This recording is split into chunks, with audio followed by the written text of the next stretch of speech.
Bom dia, boa tarde, boa noite para você, aluno do IFNMG Campus Teófilo Otoni. Aqui quem fala é o professor Sérgio Lana, da disciplina de Geografia. E na nossa videoaula de hoje, nós vamos compreender um pouco mais sobre a geografia dos transportes. Vamos lá? Ao final da nossa videoaula de hoje, nós temos os seguintes objetivos. Nós vamos compreender e conceituar o que é a logística, nós vamos analisar quais são os modais de transportes existentes e a importância, desse sistema de fluxo que faz com que produtos, mercadorias e serviços cheguem de forma eficiente até nós.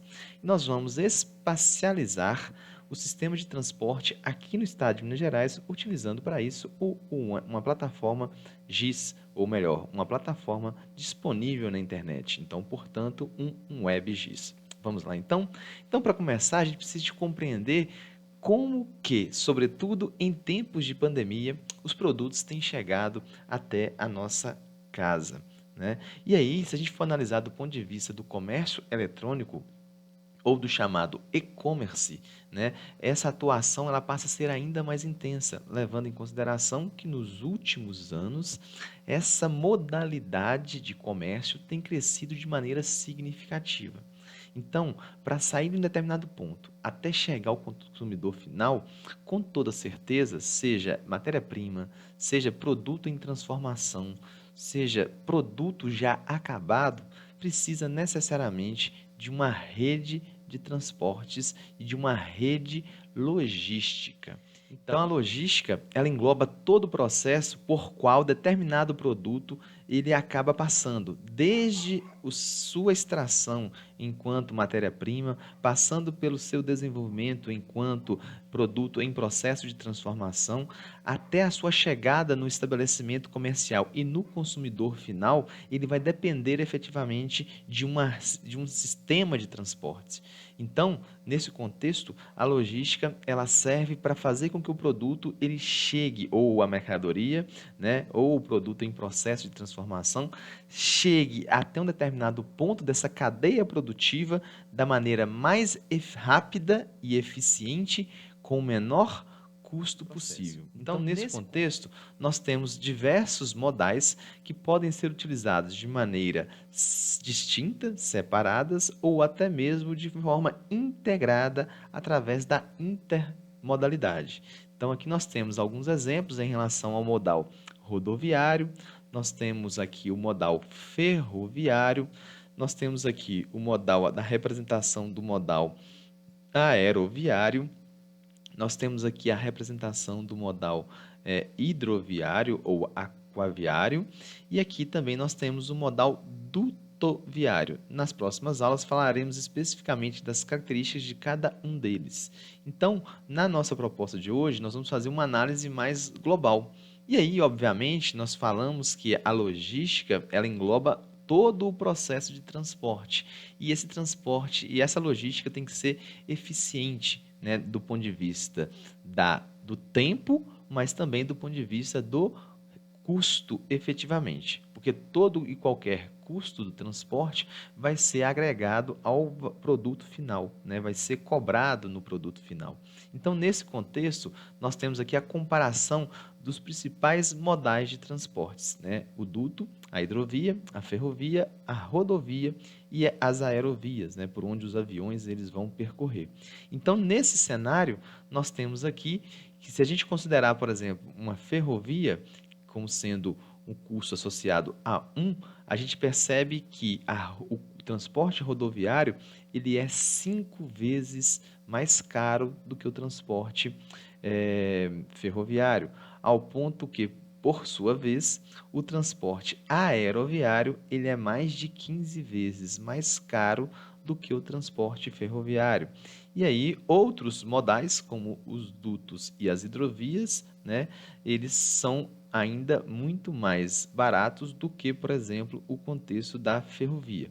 No entanto, a gente não pode generalizar, levando em consideração que, dependendo do que for transportado, não dá para ser efetivamente distribuído através de uma hidrovia, porque existe uma série de fatores limitantes. Então, portanto, não existe o melhor nem o pior modal de transporte. O que o que um país, né, ou uma determinada região precisa de compreender e de implantar são modais que sejam eficientes em relação à realidade geográfica e econômica daquele país, tá certo?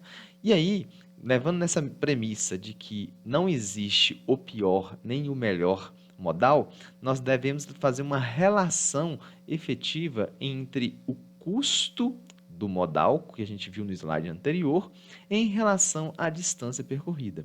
Então, nesse cenário, se a gente for imaginar aqui, ó, em curtas distâncias para serem percorridas, o modal rodoviário ele é extremamente atraente, levando em consideração que o custo para sua implantação é menor. E além disso, o modal rodoviário tem um fator muito positivo, que é a sua flexibilidade. Ele se adapta facilmente às condições, né? E por sua vez, para ser considerado em curtas distâncias, ele passa a ser extremamente favorável. Mas à medida que as distâncias a serem vencidas passam a ser maiores, o custo do transporte rodoviário ele aumenta significativamente. Ao analisar o contexto ferroviário, para curtas distâncias, assim como o contexto do modal hidroviário, para curtas distâncias eles não são vantajosos.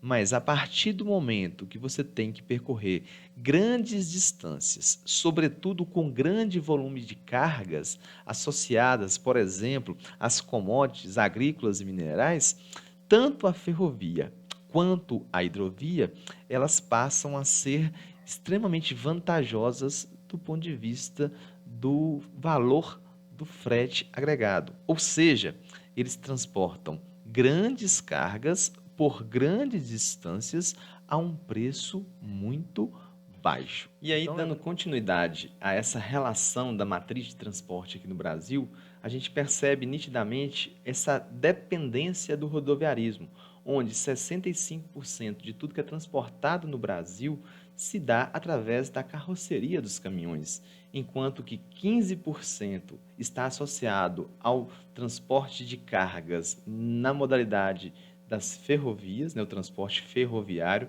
principalmente associada aos minérios, né, nesse contexto é o minério de ferro.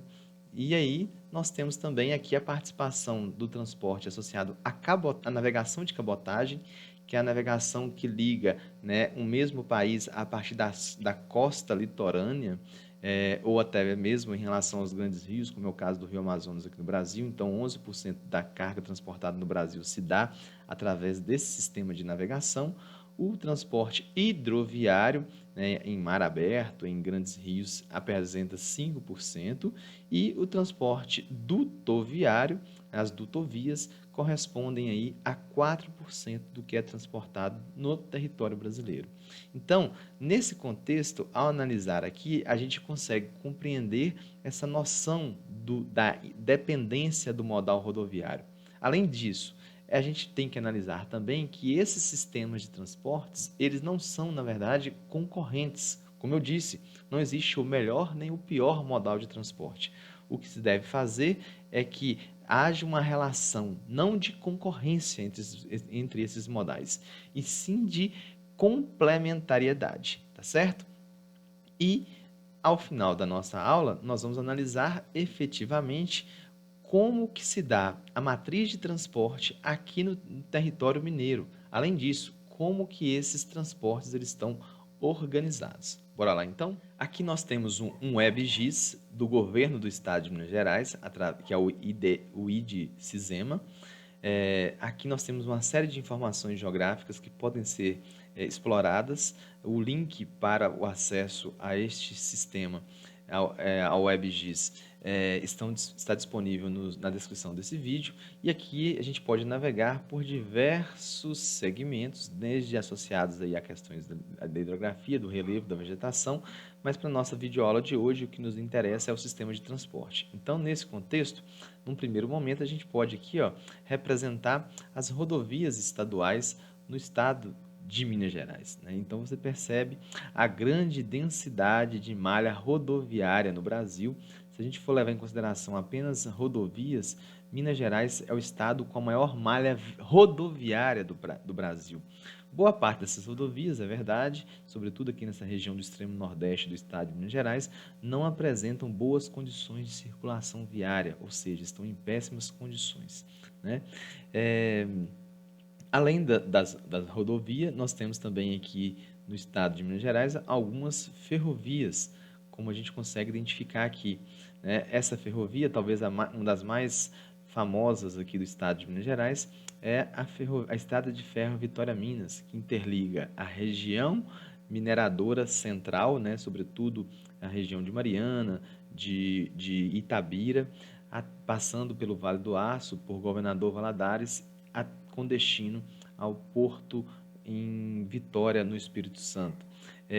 Outrora, essa rede ferroviária ela já foi muito mais abrangente no território mineiro, principalmente no início do século XX, mas por diversos fatores que estão associados principalmente a questões, né, políticas e o detrimento da ferrovia em relação à rodovia, tem proporcionado a desativação desses ramais, como a gente vai analisar especificamente o caso aqui da ferrovia que outrora interligou o extremo sul da Bahia, a região do Jequitinhonha, do Alto do Médio Jequitinhonha, passando pela cidade aqui de Teófilo Otoni, que foi a Estrada de Ferro Bahia-Minas. Aqui também nós podemos elencar quais são as estações ferroviárias, né? Então você percebe uma maior densidade de ferrovias, sobretudo aqui na região centro-sul do estado de Minas Gerais. Nesse mesmo contexto, nós temos que analisar também um outro modal, que é o transporte aéreo, que são, no caso, associados ao transporte aéreo, né? E aqui em Minas Gerais nós temos alguns complexos aeroportuários. Vale mencionar que boa parte desses complexos são complexos apenas no nome, né? Ou seja, não recebem voos nem da aviação regional, tampouco da aviação nacional. Então, em Minas Gerais, poucas cidades são ligadas, interligadas de fato, por um sistema de transporte aéreo integrando regiões, né?